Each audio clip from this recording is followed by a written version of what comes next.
Welcome back, folks, to another week of Word of Mouth, talking mental health, relationship, career goals, family, etc., etc. Y'all know the deal. Like and subscribe to the channel. Link down below to all our social media and platforms and whatnot. So this week, we're going to shift gears into something that's kind of been political in the news. It's not what we normally talk about in the aspect of what we do. But we're going to talk about the royal family and Meghan and the whole racism thing. And this has always been a plaguing question for me. Well, not always, but probably last 5-10 years. And I'm confused by people in this because it never will make sense to me. And maybe it's just because people don't know history. That's why it'll never make sense to me. What do y'all expect from a 90-year-old woman? What do y'all expect from an 80-year-old person? What do y'all expect from a 70-year-old person? What do y'all expect for somebody held 55 and above? And this is not to say all people above those ages are like that, but 9 times out of 10 they probably are.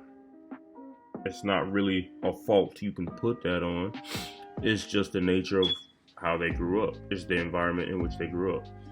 There are pictures of this lady from 1945 as a young woman. So she was born earlier than that, like maybe 10, 20 years earlier. Well, we'll say 20 years earlier than that. So that's 1920 something. That's around the same time my great grandmother was born in 1922, and she just passed away last year. So I'm trying to figure out, what do y'all expect from people who are from that time period? They didn't even interact with each other that much. And this needs to be understood. Some people are okay with people living in their own lives, aspects, do whatever they do, etc. and so forth. Like, for example, there are people who don't like gay people. Well, I won't say they don't like them, they don't care for them one way or another, but they don't want that part of their family. They have an issue with them, their sons, daughters, siblings, etc. being that way. I don't have that issue, but there are people out there who have that. They're okay with something living in the ecosystem, but not being directly affected by it.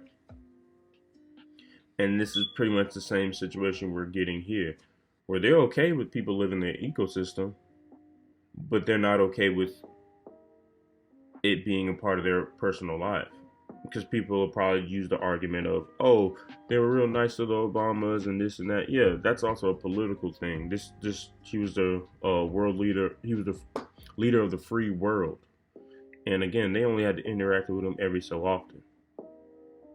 This is somebody who's part of their family, walking around in their castle or home or however they live. I don't even know.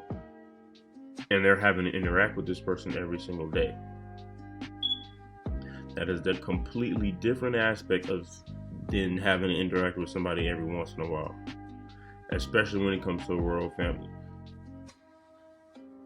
There are still a lot of other races or ethnicities of people who feel like they're the superior people, they're the superior race, and they don't like mixing with other races. I'm not saying it's right, I'm not saying okay, but they can believe how they want to believe. I'm not here to judge them. What I'm here to say is, accept what it is and what it isn't. My theoretical approach is ACT therapy. For those who don't know what ACT therapy is, I'll give you a Google definition of it.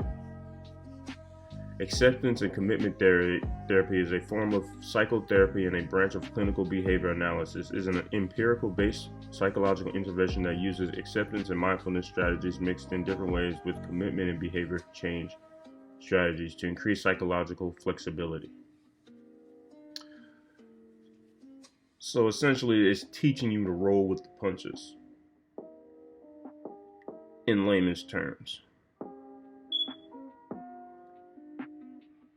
being distraught and all this other stuff about a 90-year-old woman being racist, may or may not be racist. Okay, because what can you do about it? Just get mad at her, tweet about it, social media, be in uproar. She's not gonna lose no money. She's not gonna lose her capital. She's not. Oh, excuse me. She's not gonna be dethroned behind any of this. What you can do is work on yourself and the people around you, and build your own community, and build up for your future.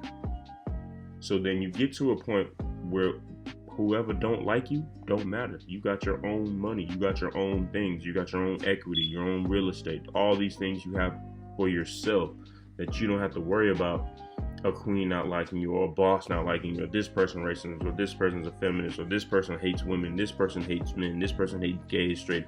When you build your own community and have your own things, the opinions of others really don't matter. Because when your work or your quality or whatever you got is good, people are going to want it regardless. It may take a lot longer for them to come along and want to pay for it or this or that, but when you have quality things, they're going to look and they're going to want it, regardless of what they say. They may be more inclined to buy somebody's things or do somebody's things who they like more, but most people get more support from people who aren't around them from a farther branch, like my hats. Most of the people I know didn't buy them. It was people, strangers, people from around the world who buy my hats first. And I'm okay with that. I've accepted that because I can't force other people to buy into what I got going on or do what I do. It's just life. And I'm saying all this because you'll spend years, decades, ruminating about things you can't change when there's so many things in your life you can change. So that's all I got to say about this. Like and subscribe to the channel. This is Word of Mouth. Peace. Mm.